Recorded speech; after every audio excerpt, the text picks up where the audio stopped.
Say what? Yo, who was that? ATL show coming live. People about the world. Know that we a show. We got ATL Legacy, the podcast. Oh God, we're taking over for the ATL show. Naya, what? The ATL show's on, duh. Get out! Get out! Naya, it's supposed to be for adults only. It's supposed to be.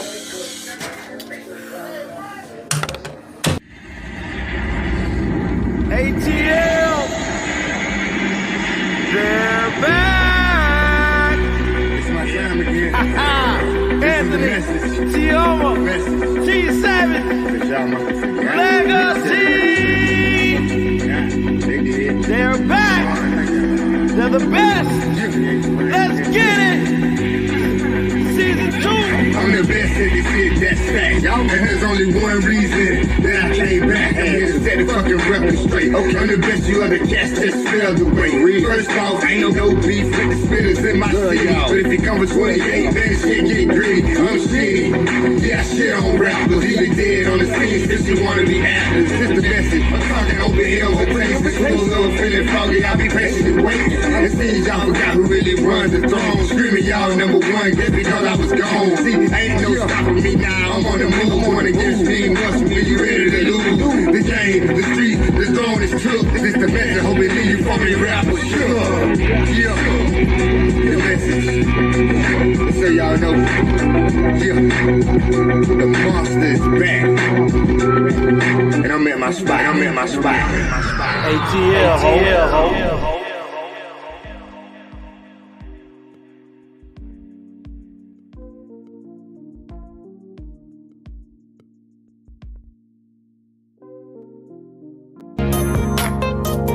Just-in-time accessories. We have the bling and everything in between. Tayama Copeland is your independent paparazzi consultant. Everything is only $5. You can catch Tayama on Facebook Live at Tayama Copeland, or you can find her at www.justintimeaccessories. Just-in-time accessories. We have the bling and everything in between. Check it out.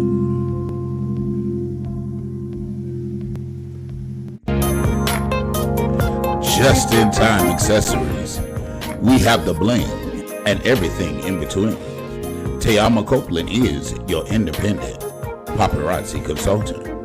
Everything is only $5. You can catch Tayama on Facebook Live at Tayama Copeland, or you can find her at Make sure you go over to Goli.com and get your Goli gummies today. They have 3 selections, 3 choices to choose from. They have the apple cider vinegar, the ashwagandha, and new, they now have the superfruit. In addition to going over to GoliGummies.com, make sure you use the ATL as your discount code and receive a huge discount. It supports the channel and the podcast. In addition to all of that, the gummies, they're a source of antioxidant. They have vitamins B9, B12, promotes general good health, helps improve your daily health, contains pectin, a source of dietary fiber, uses pectin as a natural prebiotic to support the healthy gut and immune system, includes the mother, a healthy strain of bacteria, antioxidants, and enzymes. Mask the unpleasant taste of the apple cider vinegar.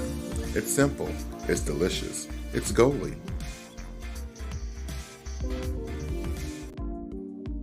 Good evening. Welcome one and all. Welcome to the Anthony Brown Show, the segment that we call the ATL. I'm yours truly, Mr. Anthony Brown. If you're new to the station, to the channel, definitely hit that subscribe button. Subscribe. We're on our road to 8,000 subscribers. Definitely hit the subscribe button. Hit the thumbs up, comment below, and we will respond and show your comments on the screen or respond accordingly. Tonight I'm joined by none other than my brother from another, my pain in my thorn, my pain in my back. But I love him dearly when changing for the world, my brother, Mr. Legacy the Great.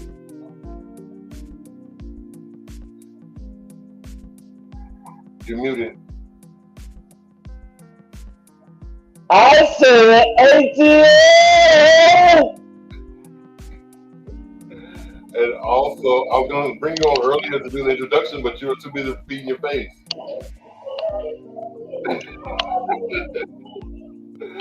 And also, I'm joined by none other than the very beautiful.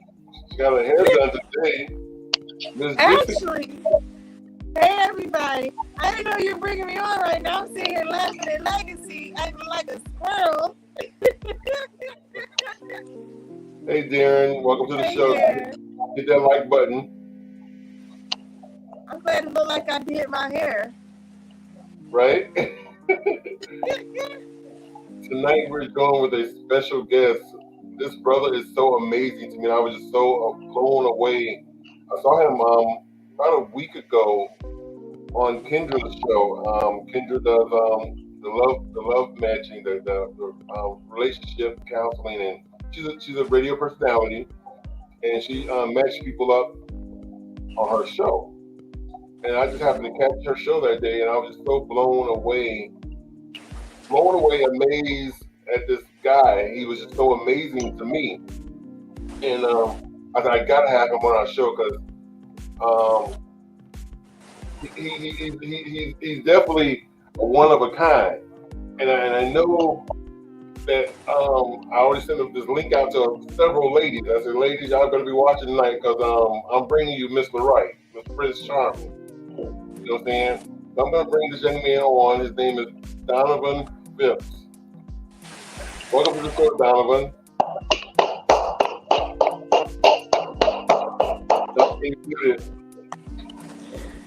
He got a whole setup, headphones, special trip. I need it. Look, I'm on StreamYard now. I stepped up a little bit. How's it going, Donovan? You're muted, Donovan.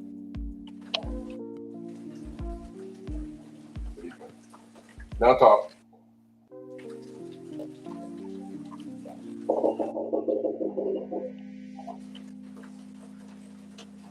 I'm not hearing you, Donovan.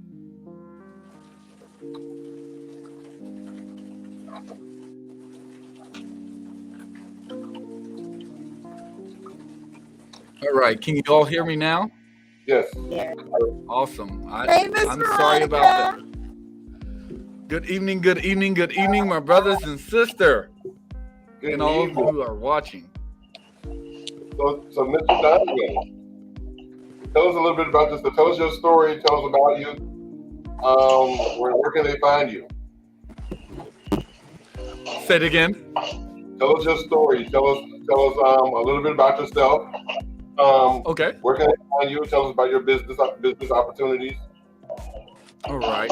Well, I'm Donovan Phipps, and just know that I'm a multimedia consultant. I'm not for sure if you saw the comments on Kendra G show, Anthony. Someone thought I said multi-million.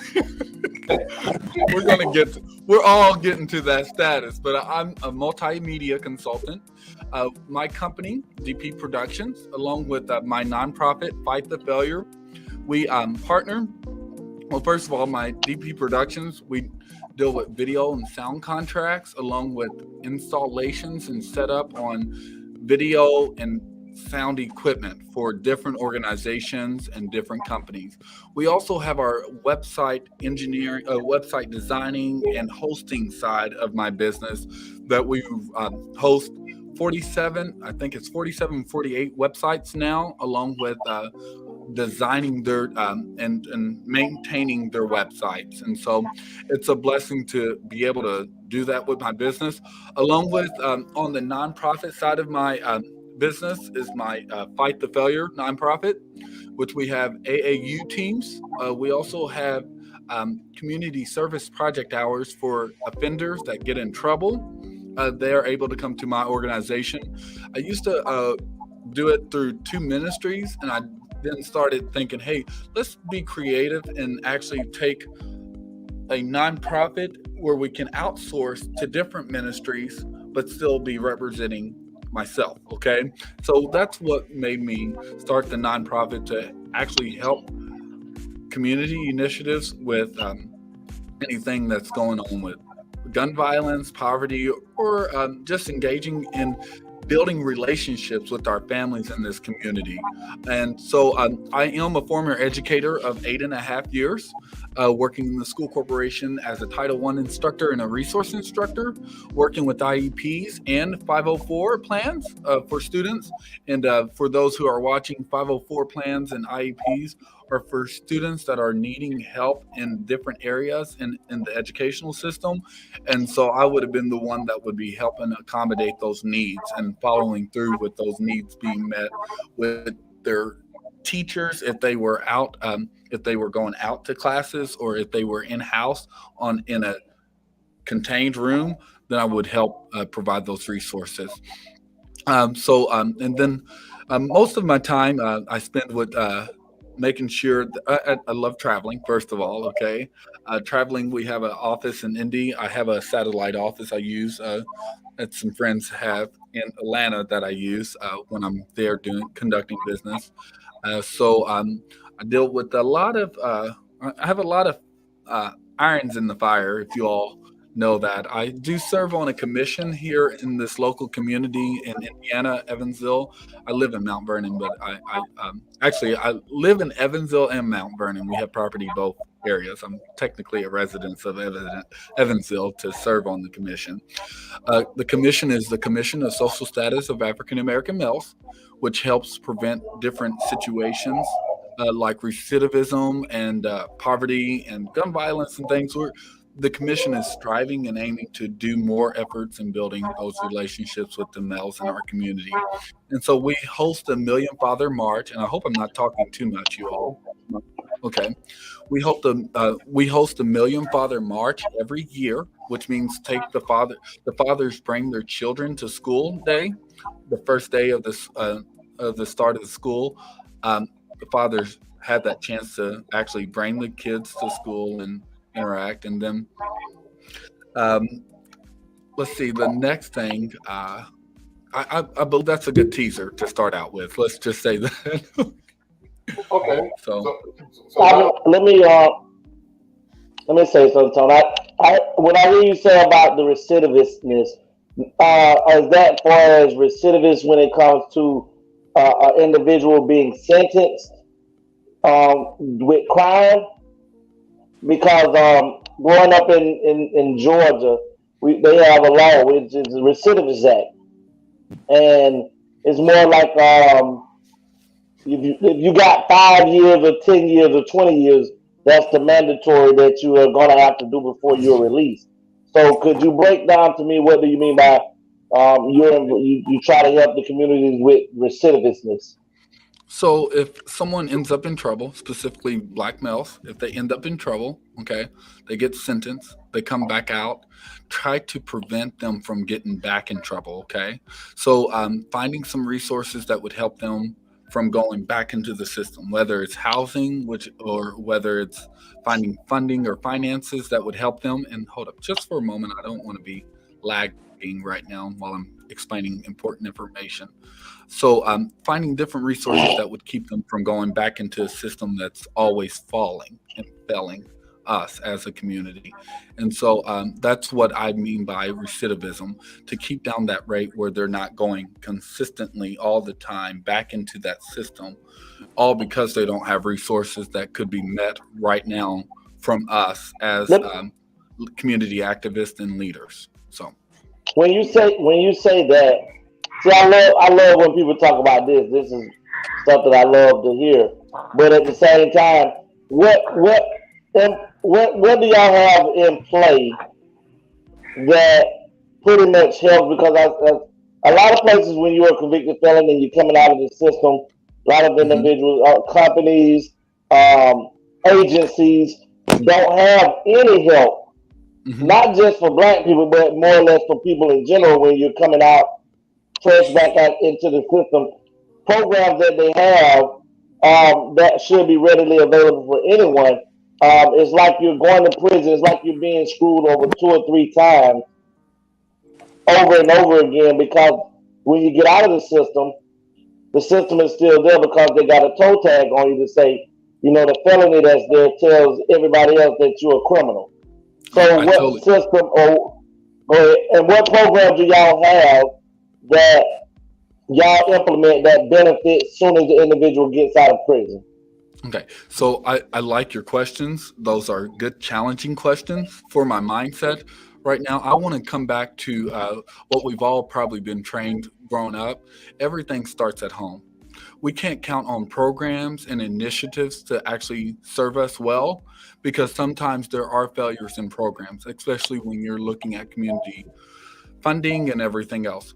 Now, my nonprofit does not have community funding at all. Okay, my business and my nonprofit, it works side by side to keep the funding going. So if my business does not make any funding, guess what? My nonprofit is not being served. Okay, now with felons, okay, I have taken the time out in this city, in this surrounding areas, to actually come up with a list of job opportunities in businesses, along with different resources of community leaders helping me on finding those job opportunities that will hire felons immediately. And that's not just temp agencies, okay? We're living in a different time, you all, okay? And it's 2022, okay? Just know we're coming out of a pandemic, whatever you all want to call it, okay? I feel like it was population control, but we're not going to go there. I'm just going to say that we're coming out of a worldwide pandemic that a lot of corporations, a lot of businesses are looking for workers. And right now they're just finding anyone and everyone, okay? Which is a good thing because that gives a chance for anyone that's been in the system or been involved in the system that's still being written off like they're nobodies, a chance to actually get in there, okay? I have a local corporation, a local business, okay? Got good friends in there in the operational system of management that tells me, hey, we hire felons, okay? It's Berry Plastics, okay? And that's known worldwide, okay? They hire felons in some degree, okay? Now, I'll tell you, there's a list available for those who want to work. Right now, we have a tendency of blaming the system sometimes when we just got to pick up and learn some information for ourselves, learn some skills and trades for ourselves, and open up our own LLCs and start our own businesses if you have a skill, okay? I don't wait for a government. I don't wait for a system to hold me back from my vision and my mission in life. Our mission and vision in life is to actually keep leveling up with or without a system that keeps falling, okay? I can't depend on a system that's not dependable, and that's all across the board, whether you're Democrat or Republican, okay? I cannot depend on a system that keeps failing us, okay? So something you said earlier that you said that your profit business supports your nonprofit business. Yes. Okay. Now that's I like that concept. So is the reason why you do that is because one thing I've learned and I know for a fact is when companies or organizations receive funding from government or from private entities, now they're just telling you how to run your business or how to do this or how to do that. Yes, so is that the reason why you do it that way? Yes, sir. I do not want an operation or system to be funded solely by one entity of a government that can now have the say-so in the way I do business with my people. Okay. And really, they're moving us out. They're moving us out of our cities and putting other people in. And I hate to say that, but it's so true, okay? And I'm trying to keep my words general right now. If you know where I'm going, just know where my heart is going on that. I'm not trying to involve race, okay? I'm not trying to involve any other things that would cause any problems with how I operate and run my business, okay? In the business professional side, we have to watch out on what we say. But it's good to keep it real. I'm keeping it all the way real right now. And if you don't know what I'm talking about, you better get some rest and then come back to the show and be like, hey, I get what he's saying, okay? So I tell you, I challenge every system that is set up, okay, where don't depend on other people's funding to fund the business you chose and God chose to help you set. Okay. If if it was meant to be, it will be. It'll be. Everything will line up the way it's supposed to be. Okay. And I'm going to tell you all what, it's been great with or without government funding. I have a lot of support. Unfortunately, we started a mentor program 7 years ago, you all. Um, um, um, Recently, 2 days ago, one of the students that I mentored, he got shot, killed, and I've been dealing with that situation now. I'm actually dealing with that situation as we speak today. Okay, but see, I stay committed to what I've done signed up for, you all. Amen. And so I'll tell you all. And I'm not preaching. I hope I didn't sound like I was preaching, but I'll tell you, it takes the whole village to help out. Okay. I was recently, and when you're over your business, over your mentorship program, over everything, you get the blame for everything. Okay, I'm all right with getting the hard knock life thing. Okay, when you lose funding, okay, you just got to keep moving. Pick up the pieces that are broken, pick up the puzzles that are broken, and keep it moving. Okay, I've been seeing mentor programs lose funding. Okay, because of some head honcho wanted to tell them they have to have this and have that. Okay, and that's what happened 7 years ago to one of the boys that was in one of our programs. Okay, and of course, I wasn't happy with all the decisions that were made, but I can't do anything about it. I was blamed for that situation, all because I'm the representation of that program, one of the representations, okay? Which that's what changed my mindset years ago, okay? On let's find ways where we can actually accommodate our own programs, okay? And accommodate the needs that are actually resources for our people so we won't be in a state of mind where we have to now say yes all the time to get funding. That's almost a compromise. I hate to say that. It's almost like we actually are losing to win. So It is definitely a compromise. oh yeah. Oh You yeah. know, I noticed that with I stepped out and I do my thing. I don't get any funding, and I noticed how they laugh at me, but I'm on Facebook and I monetize. And the moment I got monetized, the moment the control started coming, Oh yeah. and I don't do anything wrong, but they're restricting what I want to share and enlighten people with. And it's a way to hush me by monetizing me. We're paying you, so we paid you to be quiet. And I had told my daughter like 2 days ago, they keep the little coins because Oh yeah. people Oh got to yeah. they have to get fed what they supposed to hear. And so it's definitely where the tactic is sell yourself. It's like a sellout system when you get It's a sellout. grants. Yep. Gentrification, when they're taken up from the communities, like you were saying. Darren was speaking about the term, and that's going on where I live today. I was just telling my daughter, they came in the mail telling you about the homes that have sold near you, and it's like a house, like 5 houses down the street. That is like, whoa. But now I know why the people look at us when we walk by like, why are y'all still here?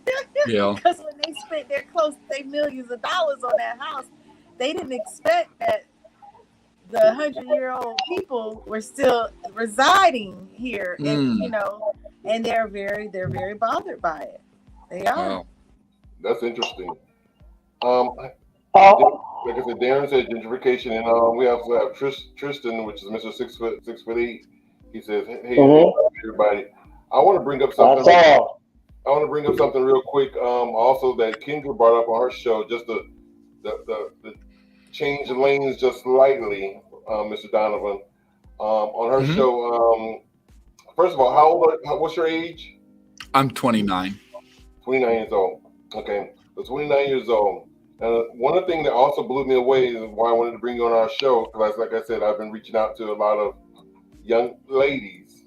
Is viewers, Donovan is single, 29 years old. He's ready to mingle.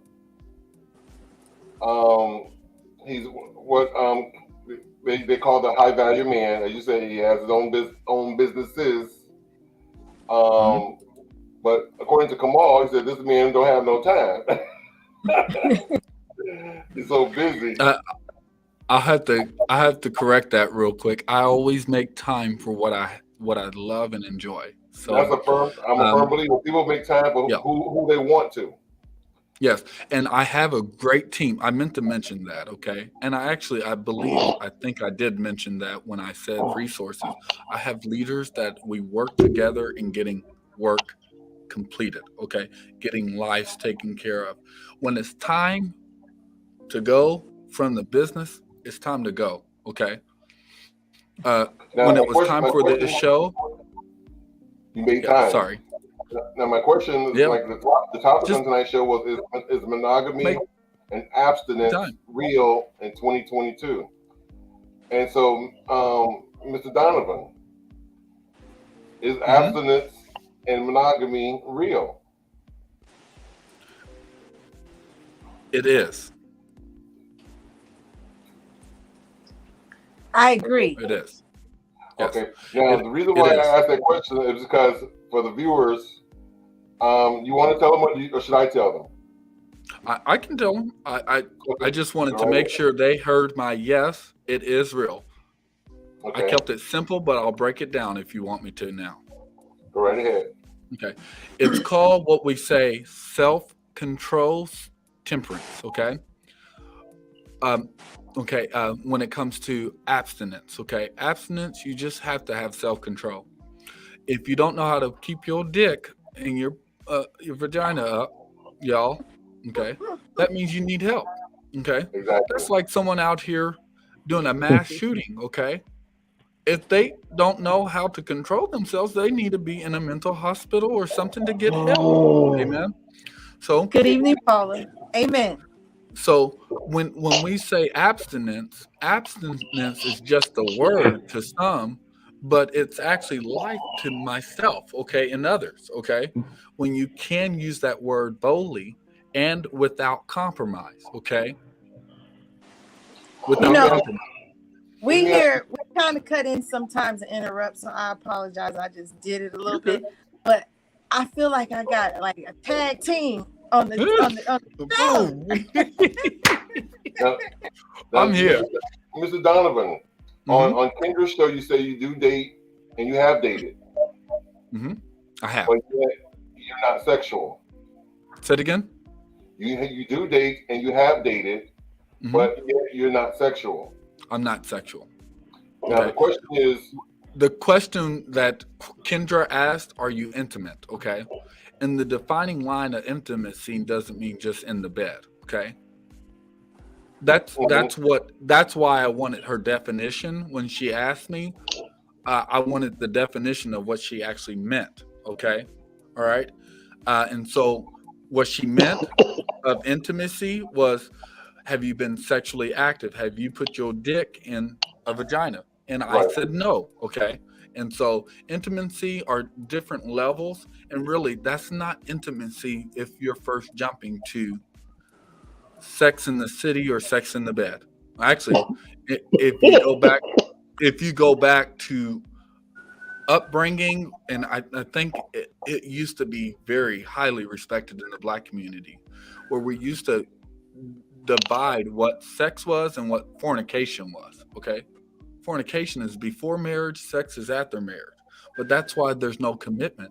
And that's why there's dropouts in relationships, because there's no explaining of what everything is. It's just jumping and going. Okay.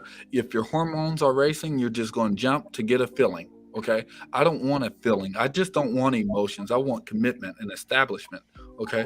And you learn that stuff in dating. I don't want to be dating a woman let's say this, okay? I'm going to say this discreetly, you all, because I have to watch out on who's watching, okay? I don't want to be dating. Actually, I have to be wise, not so much watch out. You have a question there. Okay, what's the question? Do you kiss women, hold women, caress women? Okay, do you kiss women? Well, I don't want to be kissing her before I know what's going on with her life, okay? But then I don't want to step that boundary over. And actually, I'm not going to answer all of those questions, okay? Because I don't feel like I have to answer all of those questions, okay? I don't think that, okay, I'll say this, okay? Setting boundaries, okay, is where we have to go, okay? I'm not about to kiss a woman and a French kiss her.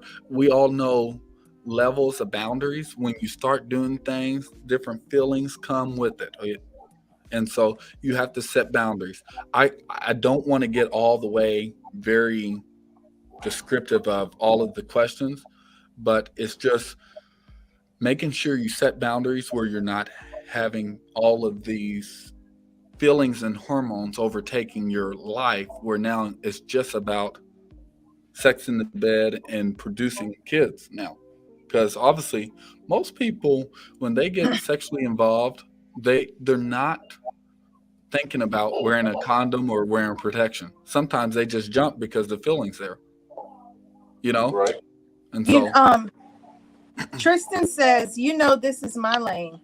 I'm not presentable to come on, but let me say this, laugh out loud. This is why, as an openly gay man, I have made the decision to not partake in sex, even at this point, not because I don't enjoy it, but because I take joy and excitement in anticipating on what is meant for me, will be for me. And when that time comes, I can be as open with another person mentally, emotionally, physically, spiritually, and soul cleansing are all necessary components of really being committed to men. I agree with you. Sorry, brother, sex is natural. You can't speak on it if you haven't done it. But Darren, I have had sex and I can speak on it. And I agree with brother what he's saying, because but you want to know something? I commend you that you're able as a man to have self-control and to practice it. Because women, when we try to be abstinent and live that same life, we get the peer pressure of the coercion of men. And men don't even realize that when you're encouraging a person to do something that they don't want to do, that's still a form of rape. Yeah. No, it ain't. No, it's not. There's nowhere in the law that say a man constantly asking for sex is considered rape or form of rape. Let's not do that. Let's not do that, Juicy. Hold on. Let's not do that. Let's go with Let's not do that one. If I tell you no and you do something past that no, that is an assault. That is an assault. Okay. Right. That is. In the terms of what I'm speaking on through my experience, if I go on a date and I have my boundaries set that I'm not going to do French kissing, I'm not going to do caressing, I'm not going to do all of those things, but the man still wants to, that man will still try to put his hand on my leg, to rub. Then he violated. Then he has violated you. That is violation. But if a man or woman continues just to talk about or try to coerce someone into giving in or giving their will over to them, as long as that person has not physically done anything to you, then that is not rape, and we can't even classify that as that. Let's not do that. Let's not do that. I want to say fondling. Yes, fondling, touching unwantedly, or when a woman says no, there's no lighter implements that a man can't keep saying, or come on, just please, there's no law out there that says that. Can I throw something? Keith Sweat speaking up. Keith Sweat speaking up. Yeah. Let me go on. Answer. Are you playing with? I do want to throw this out here. Once again, we come back to setting boundaries. Okay. Anything outside of an agreement, it's a contract broken. It's respect broken. Everything then comes in foul play. Okay, everything is have it your way, and it's violation. Okay, so caressing, all kissing, holding, that has to be in agreement with the individuals. Okay, now I want to say this because I want to make sure this. My mic is on, y'all, right? Yes. Okay. All right. So I'm going to comment. I'm going to comment because see, this is what training does for a person. Okay. I'm going to set the record straight on something. So I want to bring it back. I'm going to the comment because I have to. Okay. Someone said, okay, sex is natural. You can't speak on it if you haven't done it. That's like walking across the street and you know a car is coming. Okay. And you know the consequences of a car coming while you're walking across the street. Okay. You know, you can get ran over or run over, and there's a chance of you living or going to the hospital and having severe pain and injuries. Okay. When it comes to sex or fornication, okay, you don't have to do something before you know the consequences and things that it leads to. Okay. All right. Or what it leads to. Okay. You don't have to do anything to know what feeling you get out of it. Okay. You don't have to do all of that. It's called what I'll tell you. Okay. Let me help you all out for those who think you have to do something to actually know it's wrong or bad. It's Or called know that you like it and want prevention. it. Yeah. Prevention. Okay. And having some knowledge and seeing, I love you, bro. Tristan, I love you, bro, for having all of the comments and the statements. I don't believe this is the time to actually write a book in the comments. I just don't have time to read a whole book. I really respect what you're stating. I just don't have time to read a whole book in a comment section. We're gonna do this though. It says, but I think the biggest thing debatable is sometimes it becomes easy Can we to bring not him on practice. screen? No, Can we bring him on screen, please? He said he doesn't want to come on because he's not presentable, but he's sharing here.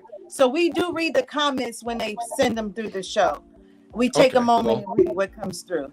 It says, it's easy to not practice abstinence because it seems like you are waiting with no means to an end. But I can honestly say after my last hookup, I thought I was built to enjoy sex for what it was, but I felt disgusted and empty.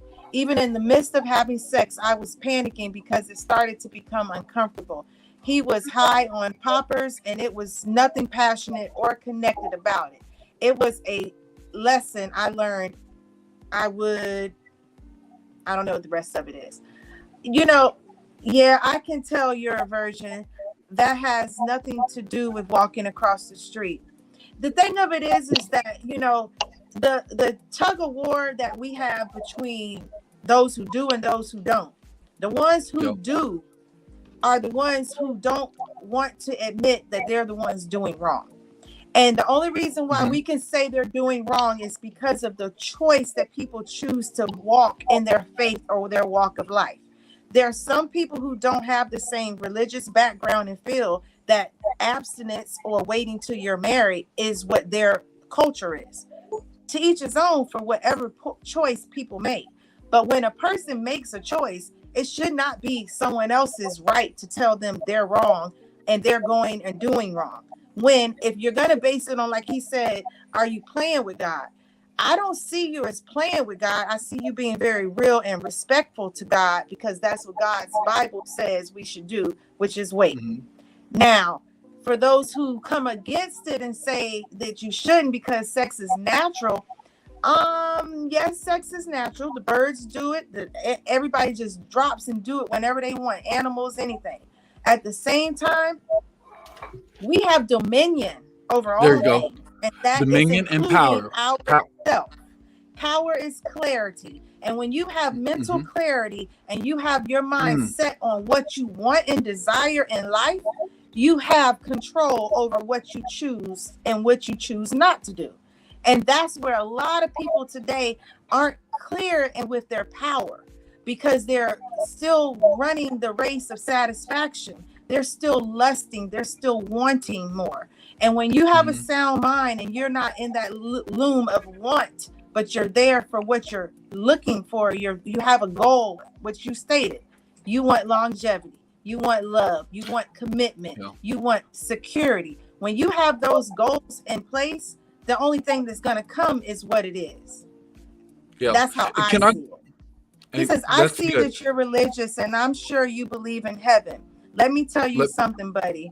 Heaven is between a woman's legs. And I Let me believe that comment too. right there. Oh, Can I Jesus. comment right there? Let me comment right there. Okay. Religious, religious, and I'm sure you believe in heaven. Let me tell you something, buddy. Heaven is between a woman's legs. Okay, heaven is not burned. You play with fire, you can get burned. So, brother Darren, I'm just letting you know. Be careful on playing with fire because you can get burned, and that has nothing to do with heaven or hell. Right decisions and choices. God gives us freedom. God gives us choices. Okay, He doesn't control a nation or a people. Okay, it's not about being religious. It's not about being a Christian or anything. It's about making sure that you make your decisions who you want to serve, because your belief system can either compromise you into a life or death situation. I believe it's about Christianity. I believe it's about God and Christians, Christ-like features. But I'm going to tell you what, God has given us the freedom of choice and decision. And He says He's set His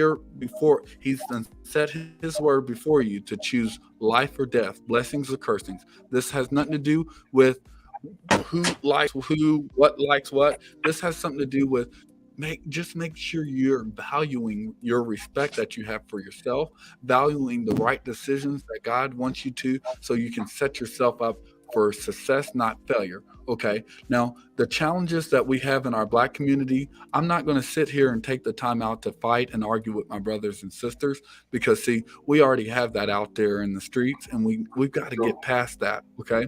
We've got to level up a little bit and boss up. Okay. I don't have a level up business to bring my brothers and sisters down in topics like this. Okay, if you're choosing to do that, have it your way. This is not Burger King, but have it your way. Okay, even at Burger King, you can't have it your way. There's a truth, there's a false, and when you have truth and you're living with standards and boundaries, there's success in that. Okay. Yes, sir.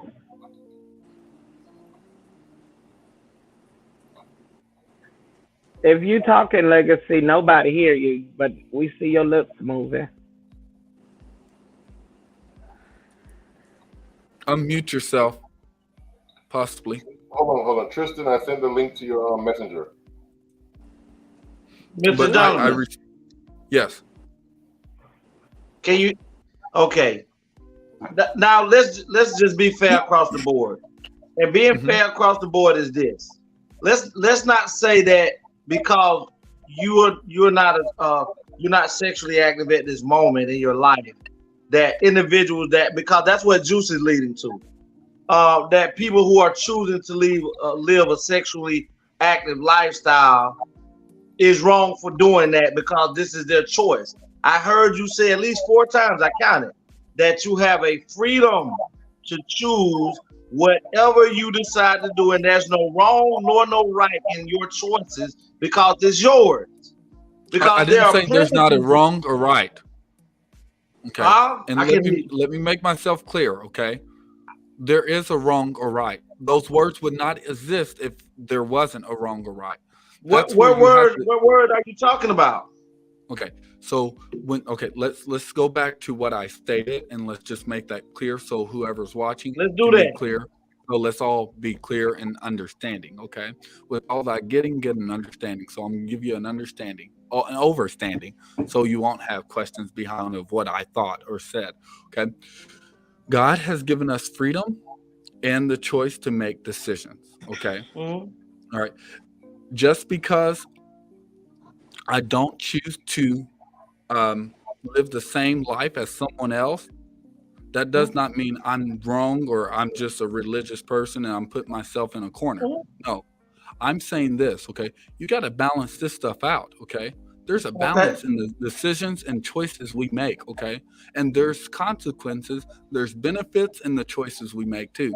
Most of the time, I'm going to tell you, most of the time, I'm always helping people, serving guys in this community that are getting locked up for child support not being paid, okay? All right? And I'm not saying this is for everyone. I'm just saying family For who you rights. see. For what I see, yes. Family rights are there. I'm not saying everyone's laying down and having sex and fornicating and things like that and creating babies. I'm just saying there's life and there's marriage and commitment for a reason. Okay, it wasn't just There are talked people who about. don't. Mr. Donovan, there are people who don't believe in marriages. Okay, I'm telling you what I believe. Okay, right now. Okay. Okay, we're going off of what you believe. Let's go back to what I'm making myself clear on. Okay. I'm not asking everyone to agree with me. I'm asking everyone to respect what I believe. Okay. I don't care if you believe what I believe. Okay. I'm not going to go further, Mr. D. I want to say I have not challenged you one time on what you believe or don't believe. I want to make sure everyone's setting the record straight. Because I'm just trying to get understanding. I hate when people make blankets, and I'm not saying you. I'm talking about Miss Cakes up there. Well, then blankets. I'm going to interrupt because you're putting words in my mouth, and I did not. So I'm gonna let you finish, and then me and Miss Juicy have our words. But I want you to go ahead and finish, Mr. Donovan. Okay, I'm going to say this since you brought her name up. Okay, I'm not going to disrespect the queen that's on here. Okay, because we got too many mothers out. We have too many mothers out here that are holding it down. Okay, so when I'm not going to come on here with strife and confusion that's going to keep me from the things that I have on in life going. Okay, so you can say whatever you want to directly speak to her, but I indirectly do not value that type of character. Okay, what type of character? What type of character? We were talking about Donovan, okay, and what I believe. I don't know what made you bring her up, okay. But she jumped in. She jumped in on it a while ago. Okay, we wasn't on her. Something in your mind had her in your mind. She's in her. She's in your mind. She is in your mind. Here, go out to dinner with her and tell her your concerns. You ready to attack her, bro? You ready to attack her? This is what my baby. Hey, baby. This goes on this because we got other guests on here, and I'm going to let Anthony take over his show. So, welcome, Tristan, Mr. 6'8". Thank you for joining us. Hey, Tris. I officially want you to join the podcast. Thanks for coming, Tristan. No problem. I decided to honor your request and come online. Thank you. I appreciate it. Okay, instead of writing dissertations in the chat. It's good information. Don't get me wrong, it's good information, and I value it. But I really think we need to, as a black community, if we have concerns, we should start writing books. Yeah. Hey, that information needs to be put in books and things. I treasure time, you all. Let me ask you this, Mr. Donovan. So your willingness and willpower, is it based on your upbringing as a child, or is it just your religious, or both? It's based on all of it. I have chose to live that life. I have chose to challenge that based on what I have been raised to do. Okay. Now, if it wasn't for who I was raised for, and I'll tell you what, I've been through some hell and storms. Okay. There's some songs say, hey, I've been here. I'm still here. Okay. But here it is. I've got to encourage myself and ground myself on what I believe. Okay. When I got 18, I had to choose what I wanted to stick with in my life for my life. Okay. It's not about the information I'm giving out to you all. It's not to call dissension or desertion or disagreements. It's for what I value in my life. Okay. And I just respect what I value. Okay. And so this is not to, hit someone and send them to hell. It's just what I value. And I respect everyone's opinion and agreement. I respect it. Okay. I don't have to here it is. We don't want to put acceptance and intolerance in the same category. We can accept everyone, But we don't have to tolerate everything.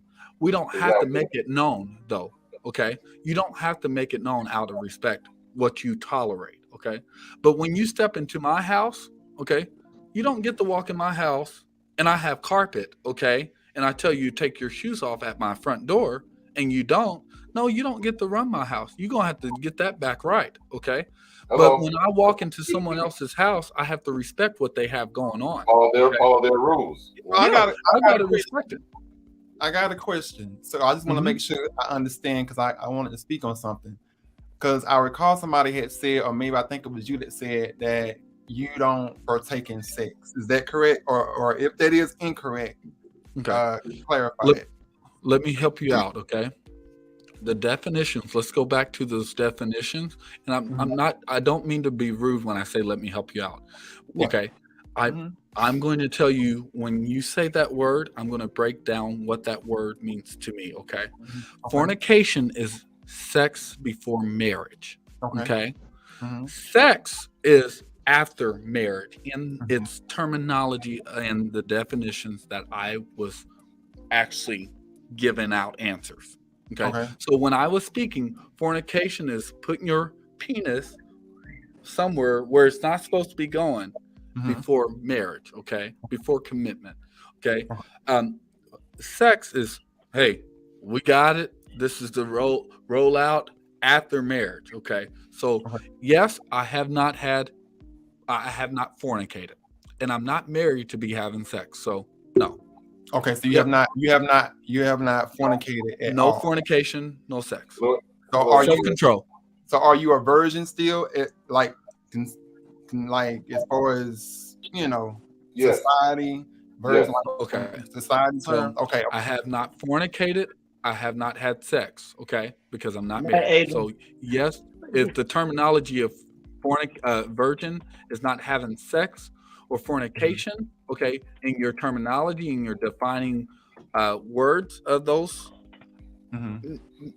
yes, I'm a virgin. No, I have not fornicated or had sex. Okay. So the reason why I say that, just really quickly, and I know that we are kind of like the ends of different spectrums, because as an openly gay man, you as a man that desires women, if I'm correct. Yes. So for me, even though I'm no longer a virgin, I do agree with that concept to a certain degree. And the only reason why I say that is because of the fact that I started out, I lost my virginity around 20. Okay. But as far as prior to 20, I spent most of my childhood being molested, being raped, all of that stuff. So by the time I became an adult, the only thing that I understood was the touch of another man. And so when it came down to me voluntarily saying, okay, I'm going to make the conscious decision to go in the bedroom and, sleep with a man openly and not have this whole thing of, then to me, I consider that's when it started for me, as far as saying, okay, I'm no longer a virgin, even though I had stuff that happened prior to that. So now fast forward, it's taken me 10 years, because I'm 33 now. That was like when I was 20. So 13 years later, it's taken me 13 years to realize that I'm not equipped to have sex unless I'm in a relationship. Now, even though I don't have to be married per se, only because, I feel like in the gay circle or whatever you want to call it, it's kind of different, because a lot of men don't believe in marriage. It's some that do, but a lot of men, they just, don't believe in marriage. I do believe at this particular point at 33 that, it's best for me not to partake in any hookups, any sleeping around or anything like that, because when I have sex and engage on any certain level, whether it's oral, intercourse, anything like that, it messes up my emotional. Oh yeah. Like I'm just discombobulated. Like everything is disconnected. I can't function. I feel disgusted, thrown away, all the whole 9 yards. So now it's like it took, and that's what I was explaining in down in the chat. It took me going through that hookup that I engaged in, and feeling disgusted with myself only because of the fact that I got nothing out of it. Like I didn't get anything out of it to say that I can't do this anymore. If it's not an emotional connection for me, I don't want to do it anymore because I've seen what this life has given me as far as being a gay man, and there's no translation in terms of there's not a lot of gay men out here as far as that really see sex other than just being a nut, and that's it. So that's why I agree with somewhat of your concept, only because of the fact that, on the part that you said, fornication before marriage, but in my version of it, it would be I'm not having sex unless I'm in a relationship, if that makes sense. It makes total sense. And I have I'll a say, question. can I throw this out here before we go past that, just to respond to what is okay? What happened 13 years ago?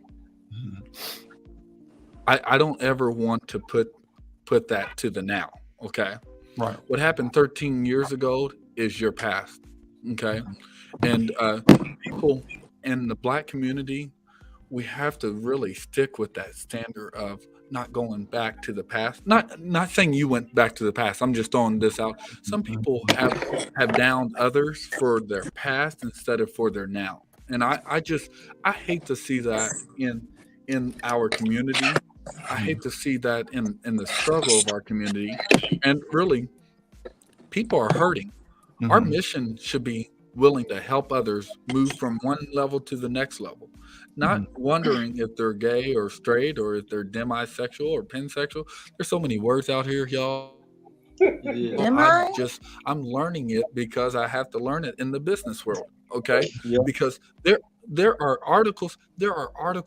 Businesses can get sued now, you all, if we call someone out of their name.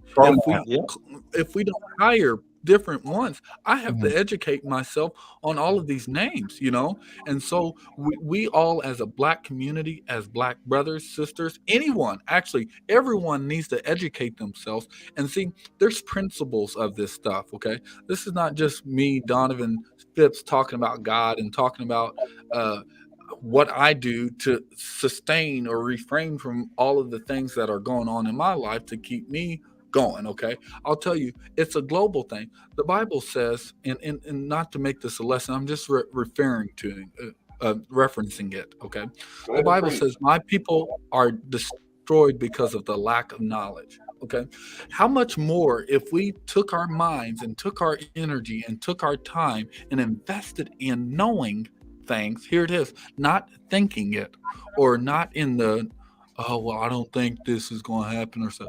How much would it be if we invested our time and energy on knowing things for surety, knowing the knowledge that has happened or has is supposed to happen, so we can keep ourselves out of traps? Okay, keeping yourself out of a trap helps grow and level up. Like you just mentioned, 13 years ago, you had different feelings and emotions that would attach you to something, and you had to notice that for yourself. No one else had to get you to notice that except for yourself, so you could set some type of standard so you wouldn't be hurt right now, the moving forward part. And I commend you for that, because that's coming back to that boundary and setting standards that's going to help you help what you know, what you want to do in life.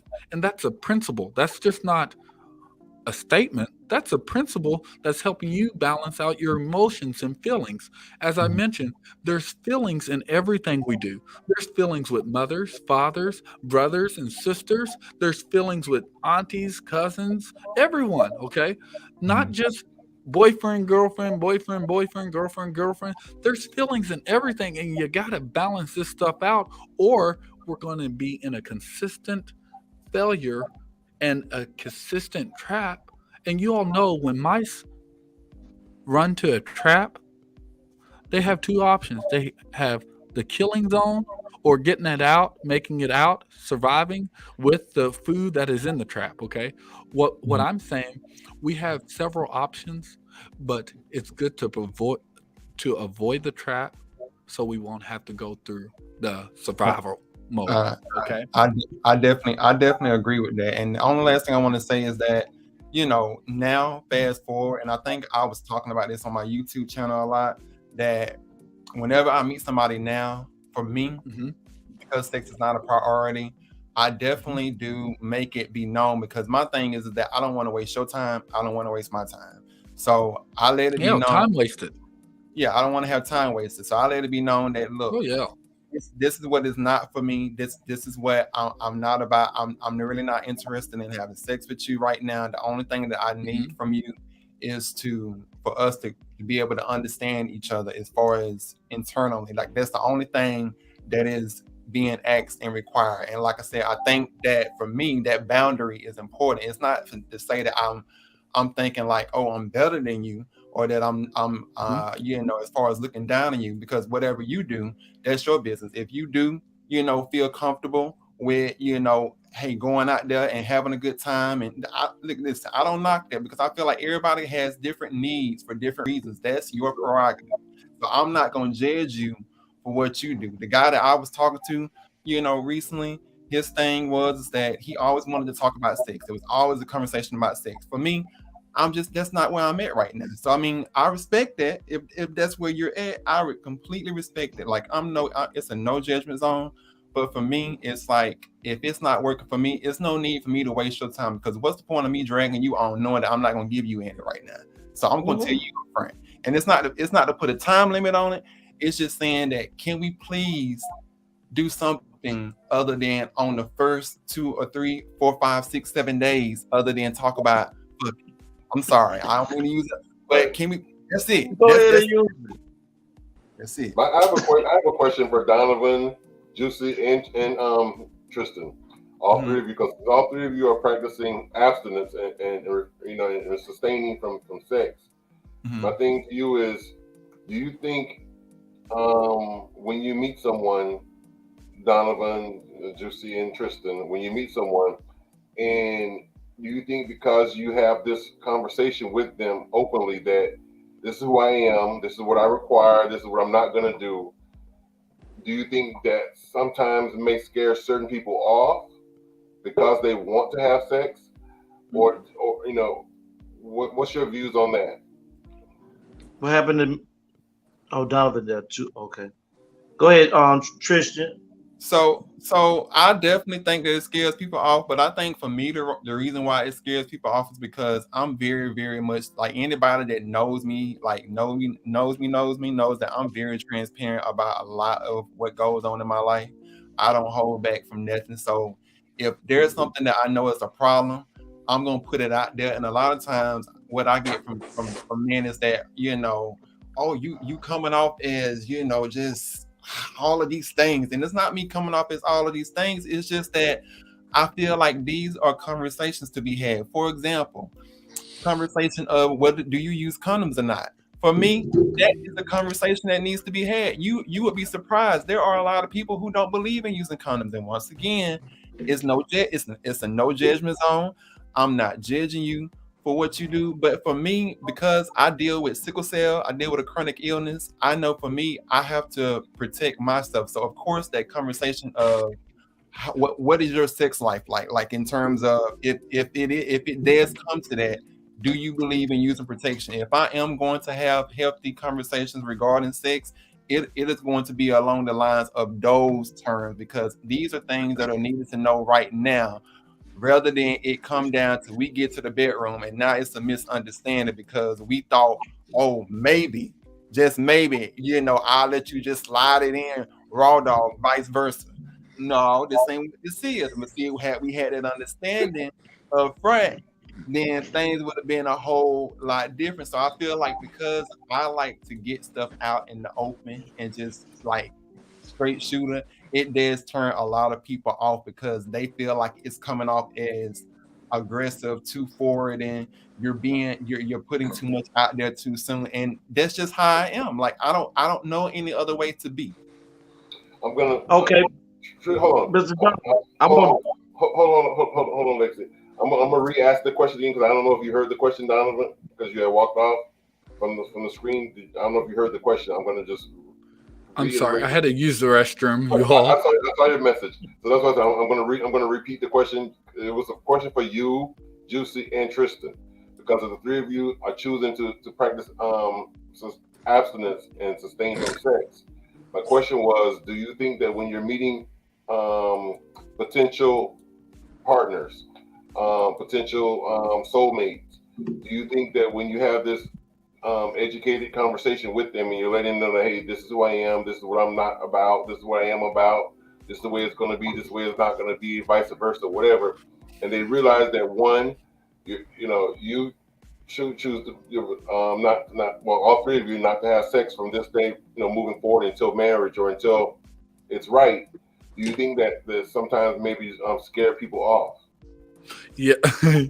Yes. To answer your question, yes. That is way too much to start with in the first day. That's way too much. Hey, let's just eat. Let's eat dinner at least. Come on. Let's just. We don't have to scare the. That's a good example of control. Okay. And they're too busy trying to eat each other. Huh? They're too busy trying to eat each other. Yeah, it's almost like we could have found that out on over the phone before we even started dating. So, no, I don't believe that that's a winning mentality. All right, that's not a winning mentality. Okay, I have to reference this. Okay, you all. I was speaking to a good friend of mine. His last name is Franklin, and so he said that we have all been put in apartments. Do you all know what an apartment looks like in breaking that word down? A box. Okay. If you break the word down apartment into syllables, it says apart, a-part-ment. Okay. A-part mentally. We have been put apart mentally, and we've got to start putting ourselves together. Okay. And stop throwing everything out there too quick. Okay. The problem in our community, we throw out too quick because we expect things happen that quick.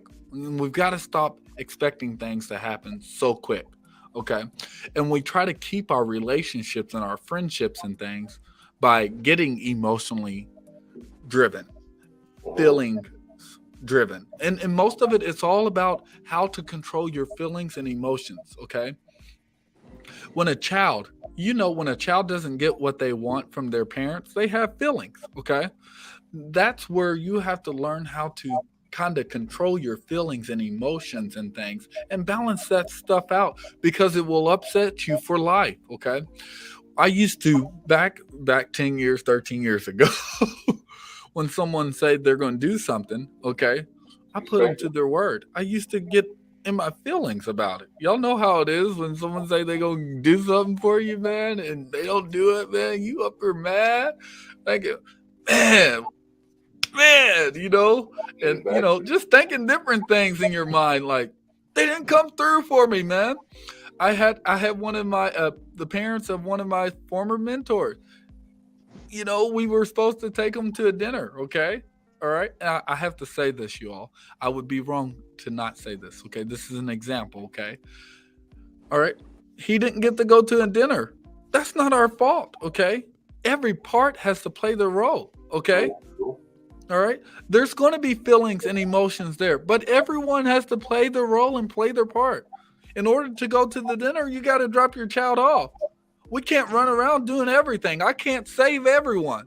If we put our mindsets in emotions and feelings about pleasing everyone, we're going to lose everything, okay? I've learned from the start, what you compromise to win, you will lose. Okay. And it all starts with the battle of the mindset, the battle of the minefield. And every thought and feeling and emotions is right here in the mind. And all you have to do is learn how to balance and control the mindset so you won't be in this feeling emotions. driven. Most people are emotionally driven because they don't have a vision or mission. But once you know your vision and your mission, you can't be compromised. You can't be defeated. You know what you want, and there's no reason to reason with others on what you want. You don't have to tell them up front what you want and what you don't want. Most people go by energy these days. I go by spirits and energy, okay? If I see that you don't have a good vibe and energy and spirit, I'm not about to tell you that. I already noticed that. I don't have to question that. But if you're blinded, see, when a person is blinded and they're driven by emotions instead of by a vision and mission, they won't see what I'm talking about. And this works for me. If it's not going to work for you all in the comments or anyone on the chat, hey, let me tell you, this works for me. Okay, I'm not going to tell you it's going to work 100% for you. You better find what's about to work and walk in that vision and mission for growth in your life. Okay, but I'm going to tell you what, if it's working for me, I guarantee you, if you give it an attempt and don't challenge your emotions and feelings, it will work for you. It will work for you. Most of the time, it's a mindset, okay? These people in basketball, football, these different sports, they train to get better, okay? But see, when a trap comes, I hope they don't give up that quick, okay? We supposed to be fighters, okay? I don't care who you are. We supposed to be fighting through emotions and feelings and driven things that keeps us from holding us. We're supposed to be fighting, okay? We're supposed to be driving through all of that so we can get to the vision and mission that God has for us, okay?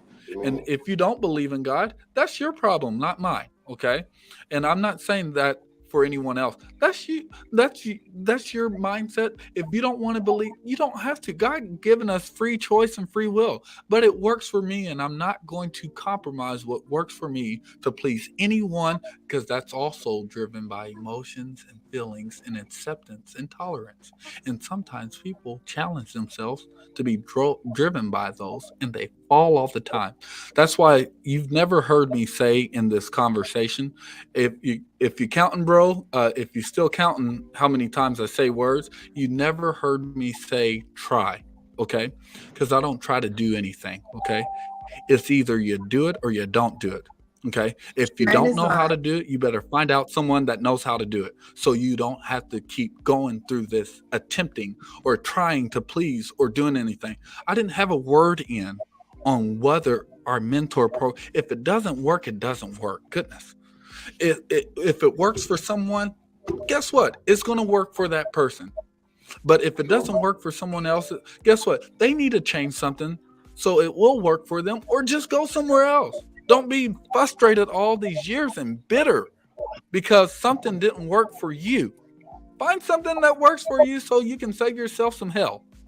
Amen. But I will say insanity is doing something over again and expecting different results and not getting those results. So that's why I'm saying I'm glad you mentioned to say on the end to do what works for you, because for me, I've tried to go with the flow and keep my emotions, but I've learned to stop apologizing for being emotionally driven. Like it's just become a part of me. And when you notice something has become a part of you, for me, it's worked for me only because it's kept me from making impulse decisions.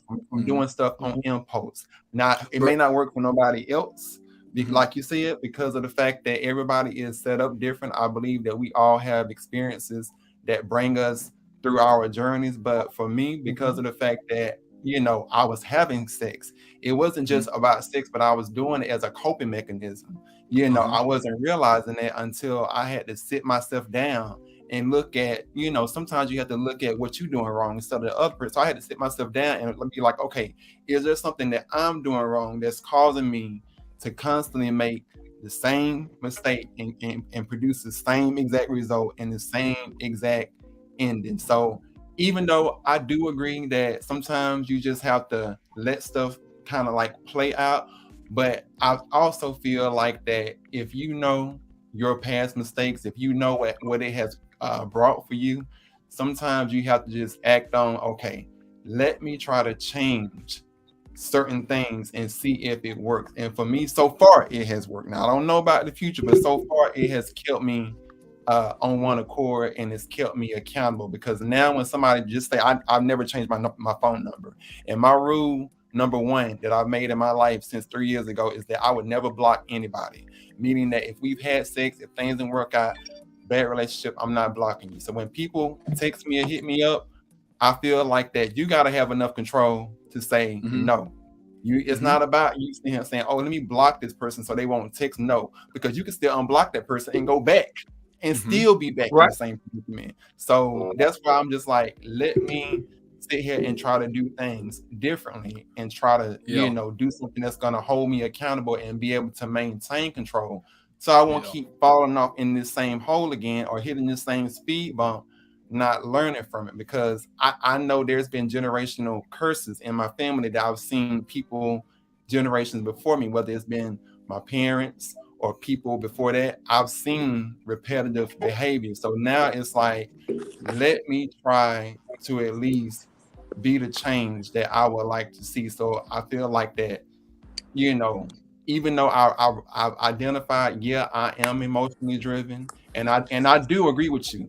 Sometimes being emotionally driven can be a very at fault, like it's a very faulty thing because you tend to not think clearly.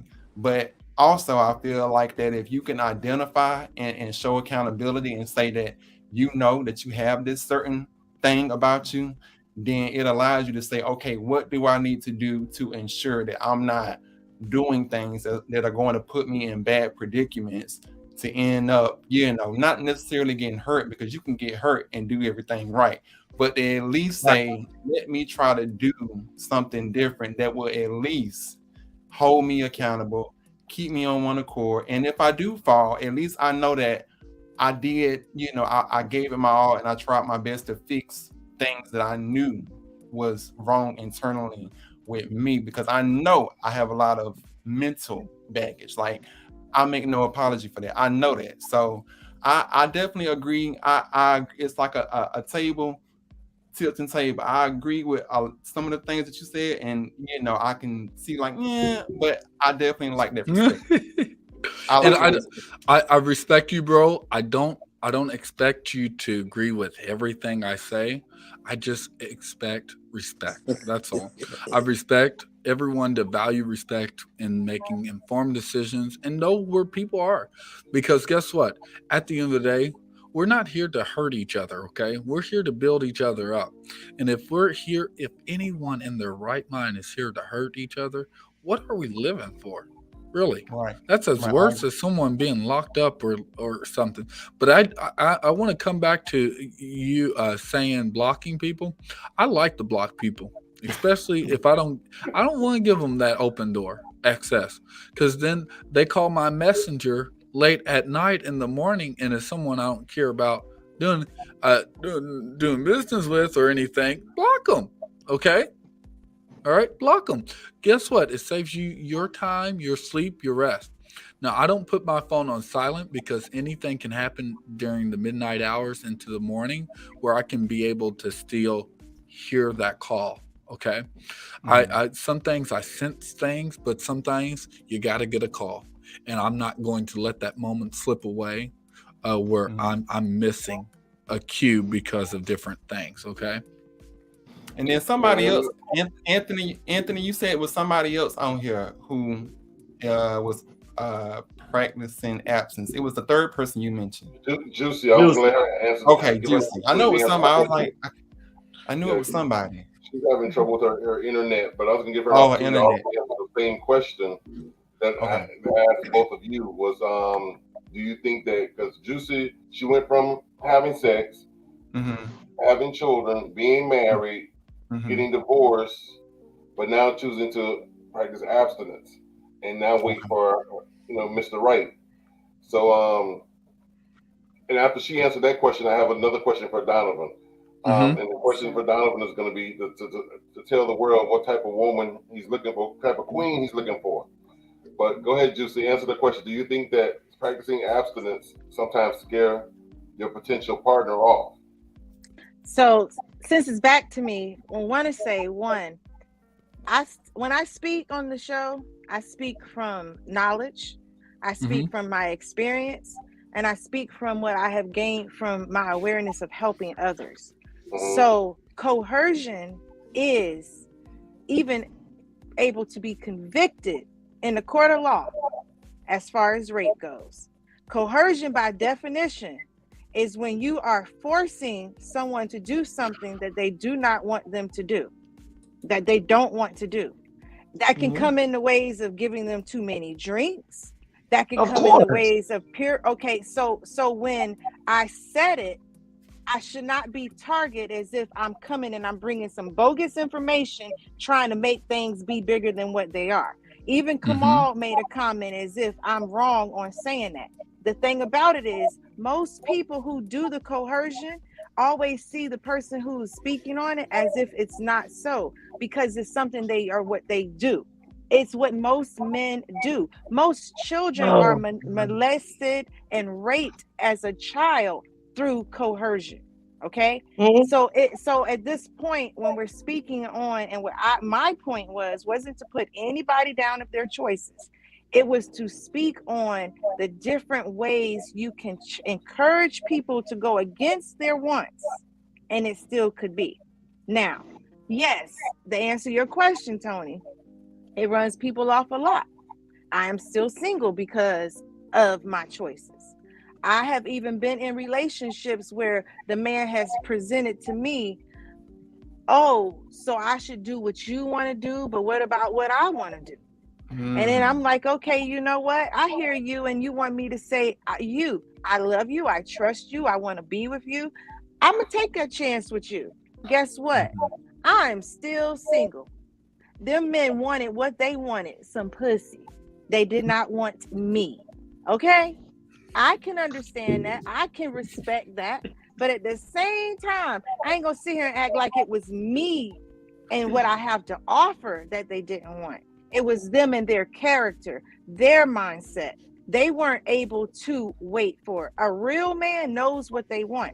They don't need to test the waters to see if it's good. And that's some bullshit. And you know, I'm going to come back to the words I said about a queen. You know, a queen doesn't become a queen just because she's a queen. She marries her king, and they have unlimited rights to each other and benefits to each other. Okay. A queen is not a queen if they're not married. They call them princesses and prince. Okay.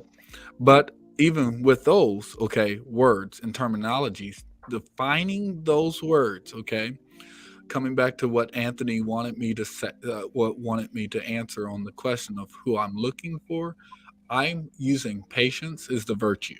Okay, I want a queen that conducts herself at a high esteem.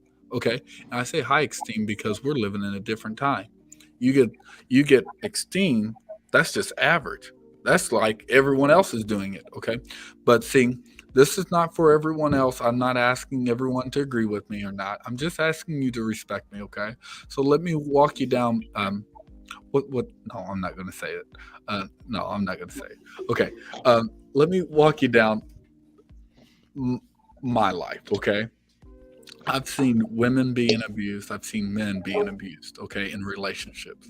Okay, it's not always the women being abused. It's the men being abused too. Okay, so there's a balance in relationships. There's a balance in getting to know your mate. Okay, and that doesn't just mean let's get in the bed to get to know each other.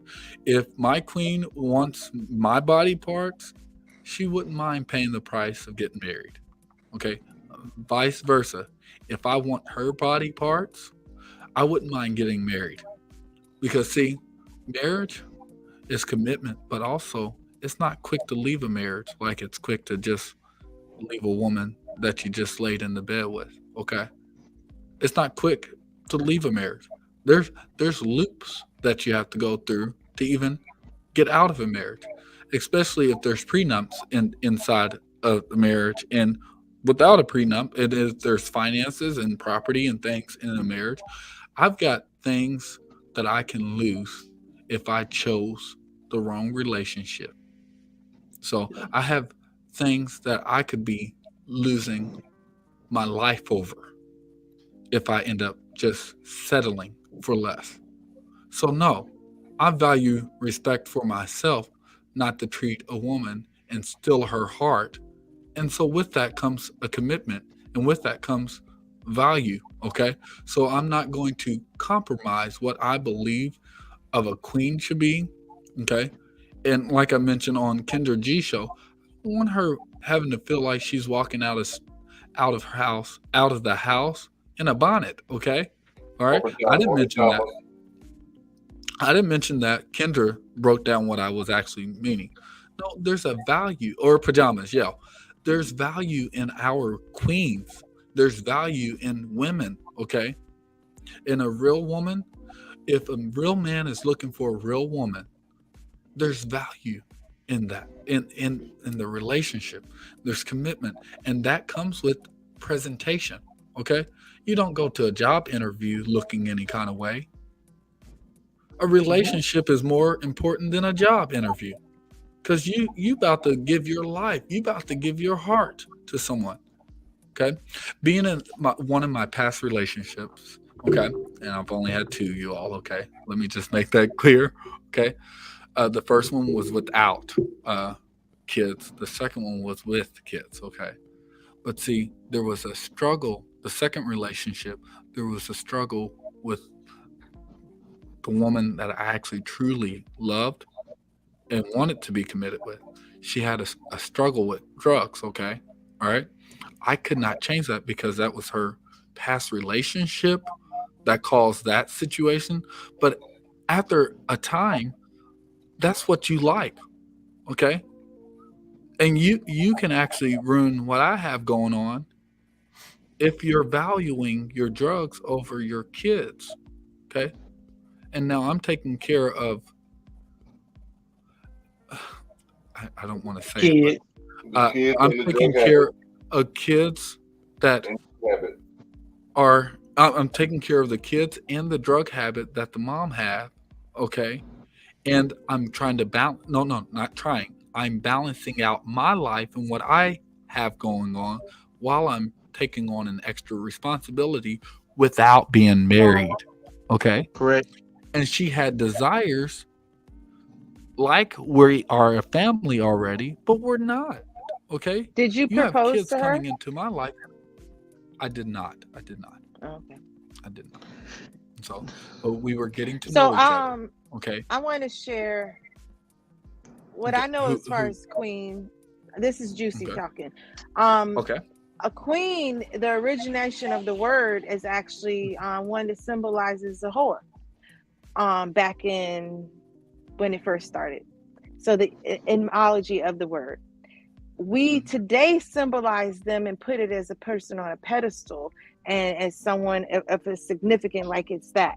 But value is in the individual. It's not in the physical aspect of what a person puts on and what they do. Value is in the person and how they value themselves. Yes. So when you speak on her and her choices as far as drugs, the drug use already shows a lack of value in self because she's choosing to do something that's not of high value to her physical self. True. And let me go back to this, okay? Character is a lot, okay? But see, I didn't find that out until signs started showing you all, okay?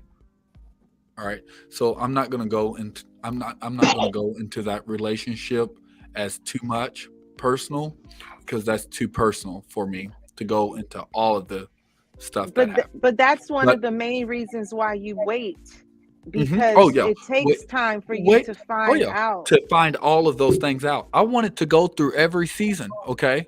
Every season to find everything out. I'm about to see what's going on in the winter season, going on in the summer season, the fall season, and the spring season. Because she might be on an alert case in the spring season, okay? She might be ready to kill me in the spring season, okay, y'all? All right, so I got to know that, amen? And I got to go through those seasons, okay? And, I have to go through those seasons, y'all. I love her. And I love, hey, guess what? Her son, I value the skills that her sons had, okay, and they had good skills. I added on to that, and I added on to her finding her a good, decent job and helping in that area, okay, because really, we were just dating. I am not about to provide while we're dating, okay? We're dating. We're not committed to each other, so I'm not in that category of providing for them. But there are some responsibilities I took on to ensure that they were living a normal life. You know, when people been into abusive relationships and you actually enjoy their company and their livelihood, and not only that, the relationship, hey, you do what it takes to win on both sides, okay? But not compromising. Compromising to win, you will lose everything, okay? And I'm always going to value that, okay? And that's something you don't have to speak on. That's something you just have to that's keeping your mind, okay?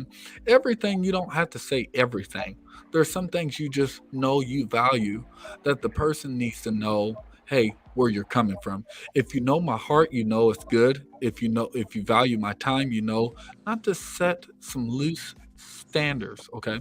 But I'll just say relationships, it's different in everyone, and there is a right way of conducting. There are principles in a relationship to follow by, but there's not a certain way on how to address those principles in that relationship. It may be different when it comes to personalities and things. Of course, I have a soft personality, as you all can hear, and some people call it gay and everything else. But I just have a professional personality, and I have a love personality. I don't have to be all up in your face, being a nigga and all that stuff, and value the hood life. I could have chose the streets a long time ago. I could have been out here being tatted up, and I don't have a problem with tattoos, you all. I'm just saying that's some of the things that some women they value some of those, okay, and I'm all right with that. Not all women, but I'm just saying there's a conduct. Hold on, Donovan. Thank you for joining us, Claudia. Welcome to the show. You have a question? Praise the Lord. I'm just coming in based off of Donovan. I don't really know what the question is because I was on the page and saw that you guys were speaking in regards to this manner. So I don't know what the question is, but I wanted to be a part to speak. Well, the topic of tonight's show is monogamy and abstinence real in 2022. Okay. Do you practice abstinence? I surely do, and that was what brought me over to this page so I could speak in regards to that, but I didn't know if there was a question that I might have missed. So the question was, do you find it intimidating to the people you meet? How does it affect your relationships when you express to them that you're practicing abstinence? And then the other question also, just to specify, are you practicing abstinence as a virgin or as a person making a valuable change for who you are? Okay, I would say a valuable change for who I am. I'm one that I am a woman of God. I have been practicing celibacy since 2013. So I have had a lot of time where you try to go out and date, but then the men that you meet are for you being celibate, but then it becomes something different when you're not where you're wanting to do that and you explain to them that you're waiting to marry. So I find that there's a difficult issue with us women that are trying to be celibate until we get married. And I would like to say I have been married before to the panel. I was married for 14 years. And then my husband, ex-husband stepped out and cheated. So therefore, of course, I've tried to date and meet people going back out after being divorced, but it still have been a struggle from 2013 up to now. To actually meet a nice gentleman that is saved and that want to do what God has called him to do, as well as me trying to stay focused on my commitment with the Lord in regards to staying celibate. And I'm very stern in that. I think the people that I've actually met think that they're going to break that commitment that I made to the Lord, but I am not going to break that. I'm strong in regards to standing until God bless me with my new person, my husband, that is. And I've been celibate for my whole 40 years, through my whole 40s, I should say that. So I am 49. I know I look a little young, but I am 49. And so through my whole 40s, I've been celibate. And then what was the other question? I'm sorry. You answered it. Okay. Well, yeah, I believe you answered it together. Yeah. Okay.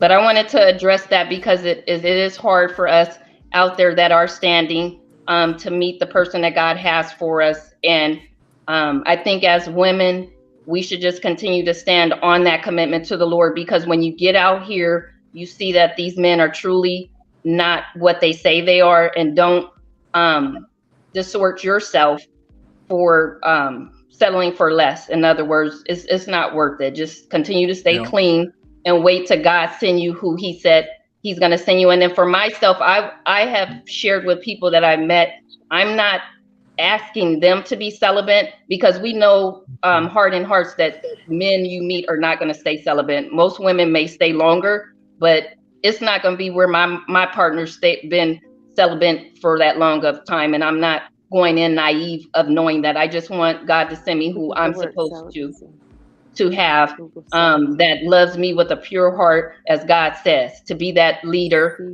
of the home, so that way we can build together. So I could be able to be respectful to him and build together, knowing my place as a woman, and he knows his place, as the king of our home. So that's just my standpoint. I'm coming in with some experience in this, and it has been hard. And I've been single since I had divorced, actually, I would say in 2006. So I've pretty much been single. It don't seem like it, but I've dated, but it's hard out here when we trying to live and do what God says. And I'm going to continue to stand until I meet my person, truly. Ms. Claudia, first of all, I want to say, girl, you definitely don't look like 40 nothing. You look like you're very young looking. So that's true when they say black do not crack. So you look very good. So I must commend you on that, first of all. Second of all, I'll be 50 this year. Wow, you look amazing. Thank you. Celibacy and abstinence, there is a difference, because celibacy is abstaining from marriage and sexual attraction relations. Relations. So if you are practicing celibacy but desiring to be married, that's abstinence, because you're still wanting to have that equally yoked relationship. When you're practicing abstinence, when you practice celibacy, you're for like a nun. You're for God. You're for yourself. You're for being a Samaritan and for the people. But you're not. Your hopes for that future relationship to be married and have the earthly life that people have is not the same. But can you be both? Can't you? Would you say that you can be both though? And I only say that because, I went in today's world, free will. We can be anything our hearts desire. Okay. And that's where all of this choice goes to play. We can be whatever we choose. We have to be then respected by our choices, and that's where the difference comes. Because, like she said, she's been married before. She knows how marriage is. And so those who practice celibacy, who've been married and don't want marriage because they didn't like the marriage. Then there's some who, I want marriage again, but I just don't want it with that man I was married. So. And Juicy, I like how you went into the definitions of celibacy and abstinence. Okay, I went straight to looking at those definitions and seeing what it is to have knowledge for myself, because it means something, when we all are challenged as a whole. And I'm sorry, I'm going to have to leave shortly. I've got to attend to some business to close out my night, you all. But I just love the information I just received, Juicy. And so. Well, I like to bring forth the information that way, in a sense, because when we are making choices of who we are, like my choice to practice abstinence is not based on what God says and what the Bible says. It's what I say I want for me and who I am. I do understand, I was raised Catholic. I do understand the values and the morals behind it. At the same time, I also realize that I have a choice and I have to choose what's making me happy and what's best for me. And I have discovered in my life that when I have a relationship, what I want is to be able to do it all with that one person.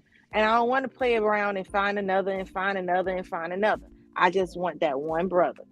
So when I speak, like I have children and I raise my children without saying to them ever, wait to have sex till you're married. One son is a virgin and he'll say he's a virgin because he ain't met the person he wants to have sex with yet. He still finds value in himself and knows that when he meets someone he's valuable and sees value in, he's ready to do that with. But that to me says then it could be the opportunity just didn't present himself. You know, he just probably been home and ain't been out. But when he get a chance, he gonna stick it in. I'm not raising it on a God-fearing sense of don't do this because this is what God says. I say do it because it's what you say. But I'm glad that you brought up that point, Juicy, only because my walking journey is composed of several things, which is the way I am now has something to do with a little piece of childhood trauma. Whether it be years of being molested, things that as I got older, like as far as a teenager, that I ended up indulging in because I thought that was what was right to do, because that's at that point that's all I was accustomed to whether it was growing up in dysfunction, to where I grew up in a very violent household, between my dad beating my mom for 13 years and me growing up and seeing that violence, all the way to, when it came to a thing of questioning my sexuality, which I went on a whole sexuality thing. So it was like all of these things ended up kind of combining together because, when I first came out as Mr. 6'8", even Anthony knows, I used to always say bisexual, bisexual, bisexual. But then what happened is that over time, it took me to really like sit down with myself and really come to terms. And I think that there are pieces of me, I'm not going to say never that, say if I would never sit here and date a woman again. But on the flip side, though, I got hope. I need to say it. On the flip side, though, I'm at a point now to where it's like I'm somewhere in between of trying to live my life unapologetically as being this openly gay man, and somewhere in between of trying to make sure if I do choose, as far as choose to continue that journey, to at least do it on my terms, which my terms are not hooking up with men, but actually focusing on the relationship aspect of it, which is something that I feel like is necessary for me. And then it's also a thing of I've made peace with, if I do remain single for the rest of my life, I'm okay with that. Like I've made peace with that for several reasons. But on the flip side, I have had a talk at least with God, because for me it is something spiritual as well, with the whole celibacy and being absences. And that's why I mentioned and asked you about being, can you be both? Because it's like, if it does for whatever reason, even though I know that I had, I'm not as out loud and in color, openly gay man. If it whatever reasons in the books that some woman comes along and we are equally yoked, and a transition happens, then if that happens, okay, so be it. Because I've never been closed off to the idea. It's just that in my walk, I've just had to come to terms with a lot of things so that I can be free from all of the ridicule, how people feel about me. When Donovan mentioned about people, as far as with the whole thing of because you don't have tattoos or because you're real like calm demeanor, it makes you as far as a man, people question your sexuality because society we have grown accustomed to, and I'm not going to speak for all women, I'm going to just say for some women, it becomes a thing of the bad boy image takes over from anything else instead of the professional, well articulate, spoken person. And I feel like that for me, that was my struggle when I was dating women, was that I was way too calm demeanor. I was not rough, whether it be physical form, mental form, emotional form. I was always a vulnerable person. And I felt like for me, it made me insecure on being with a woman. And it took me to actually get with, I became roommates with this person that I met through church before the pandemic hit. And we developed a very close bond. And I talk about it all the time. We was roommates. At the time, I was kind of like bouncing from place to place because my life was in shambles. And somehow I ended up like literally being attracted to this woman. And mind you, this woman was 51 years old. I was 28 at the time. I'm 33 now. So now it was just like, whoa, what's happened? But see, what had happened was that she was okay with me. She was okay with everything that I had become up until that point. Like there was no, I'm gonna change this and that about you. She was okay with saying, you can be whatever your journey is. I'm going to accept you. I'm going to embrace you. And I still find you very attractive, regardless of whatever route you choose. And because of that, it made me feel more secure with myself to say, wow. So then what happened is that, it began to develop into like a sexual, physical, emotional, mental attraction. Like literally I would walk into the room, and I know this is very graphic, but I would be completely on hard. And mind you, I used to joke because I was like, that was always an insecurity in my head. I was like, I don't know what that feels like, because I had never had complete sex all the way to third base with a woman. So I was like, how does that work? How does that happen? But then I got to experience that, and it taught me, okay, wow. So there, you thought that you was not for a woman, but then a woman came and showed you another side of what you could be. And then it evoked and pulled out of you things that you didn't even know was inside of you. The fact that I can walk into a room and completely be on full erection and it wasn't just about the erection, it was the fact that I felt everything felt on one accord and in tune. And it was a great feeling, even though we didn't work out, but that was a lesson and that was a great feeling. And it taught me that, okay, Tristan, there are other parts of you. You just got to continue doing your work and figuring out who you are as a person. And I still feel like that I'm a work in progress. I don't feel like that, I'm a complete as far as like, this is it for me, as far as me saying that, I'm just going to completely identify as being openly gay. I still feel like that I'm a work in progress. So that's why I said, whatever this journey of me making the choice to not engage in sex right now, unless something emotionally evokes, or pulls out of me, certain feelings. I feel like that everything is open on the table. But, for now, I'm just enjoying the chapters, if that makes sense.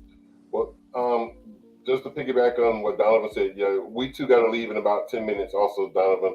But before you go, I want you to let everybody know where they can find you. But before you tell them that, I have a question for Miss Claudia. Miss Claudia, you said you were married for 14 years? Yes. Okay. During the time you were married, was your husband also a man of God, or did you become Christian after the divorce?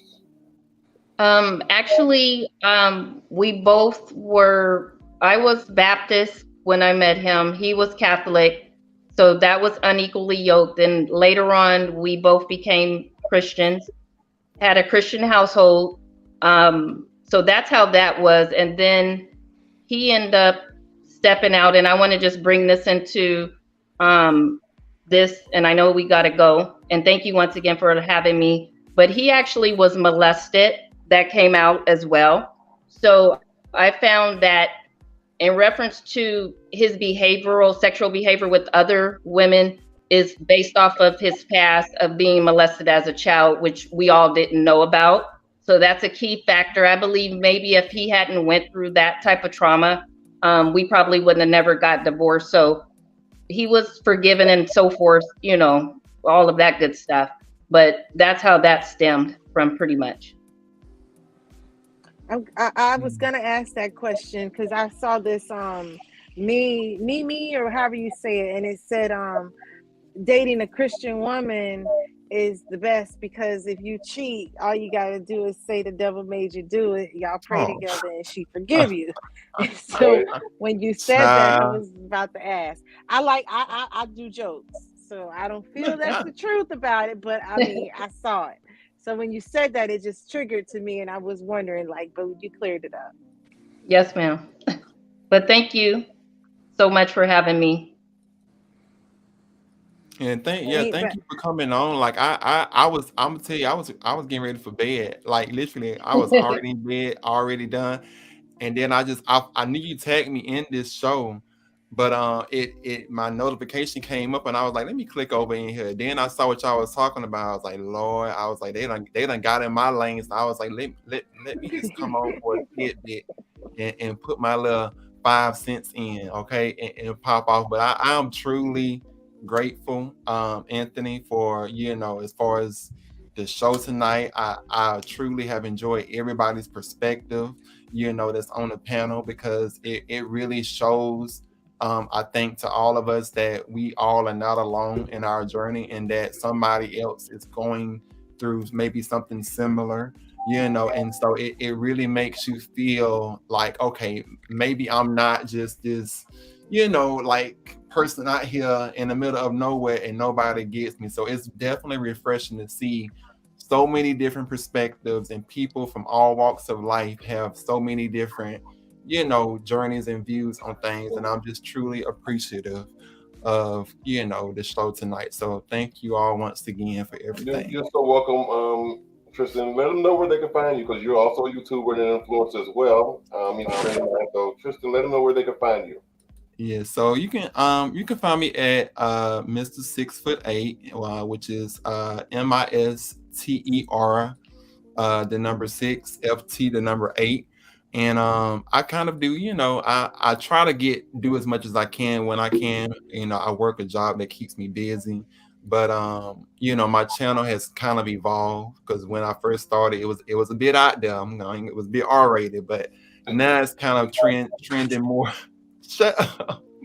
It's trending more towards, I'm just trying to help the masses and not bring it back to helping the people, and just focusing on, trying to bridge the gap between, the LGBT community and the heterosexual community, being that I have experienced both sides. So that's my main objective for my channel now, is to try to bridge the gap, a little razzle dazzle and things. Okay. And tell you, I'm a future husband. That was the first thing I said when I met this man. The real gag is that manifests. Just remember, we're gonna see on this channel. Tony gonna do our wedding. I'm gonna officiate the wedding. Oh my God. But thank y'all again. Like I said, Mr. 6'8" on all social media outlets, and I'm gonna log off because a brother gotta get ready for work tomorrow. Well, thank you for coming on the show. No problem. And thank you for sharing your position in life, your views, and all that all of this you shared, because you even spoke about your childhood trauma and how that helps and where it puts you in your choices. So yeah, I'm appreciative, because we do not get to speak on this lifestyle often enough. It's shunned by so many. And like you said, to be able to see that there are people out here who understand, whether they agree or not, still understand and can respect you in your space. It's good to see we have it. So thank you from you as well as Miss Claudia. No problem. See y'all later. Have a good night. All right, blessings. Claudia, do you have any contact information you want to leave for anybody who needs to reach you?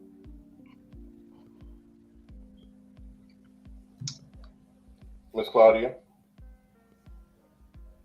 She looks like she's frozen. That's like she's frozen. She's frozen. Okay, Juicy, go ahead and let them know where they can find you. So you can find me here every Tuesday and Friday at 9 p.m. on the ATL show.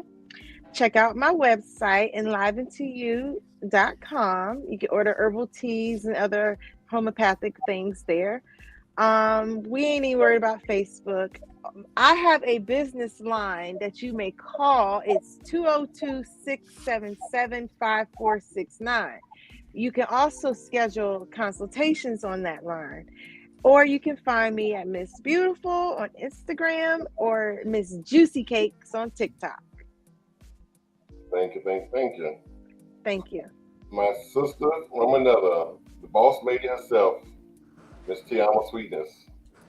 You can reach me on Instagram at Tayama01. You can reach me on Facebook at Tayama Copeland. You can reach me at Just in Time Accessories at Gmail. You call my phone if you want to, but if y'all on that foolishness, don't call my phone. Pretty much. Okay.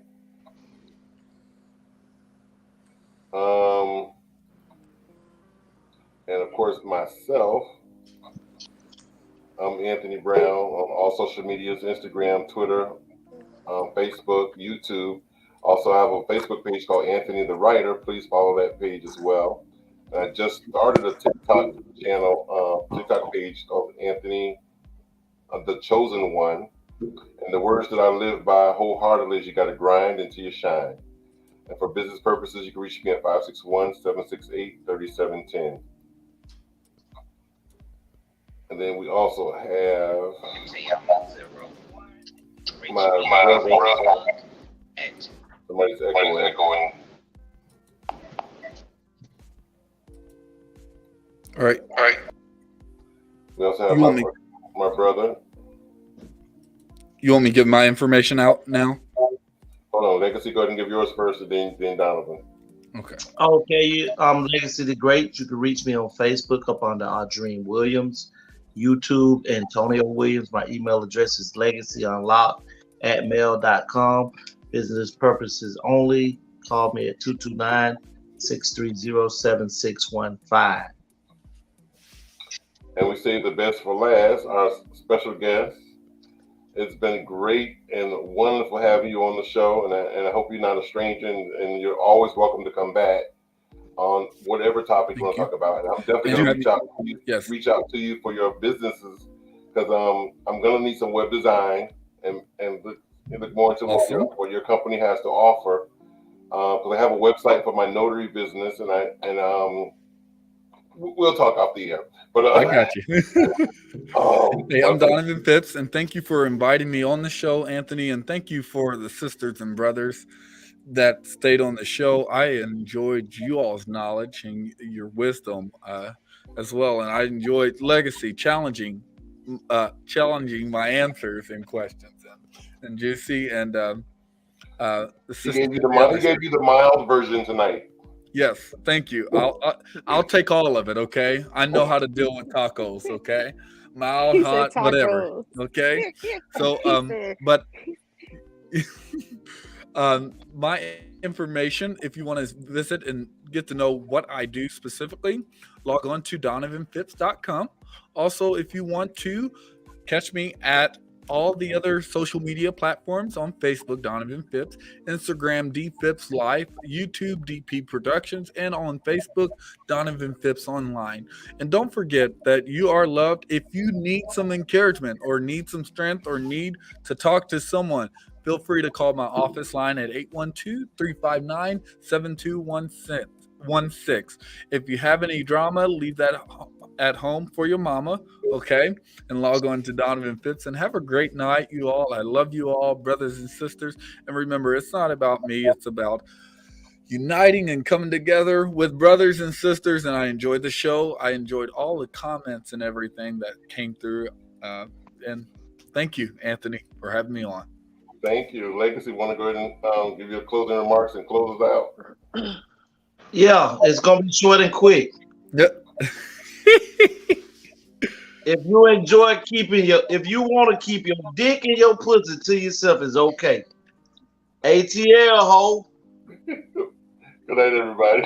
Good night. ATL. They're back. It's my time again.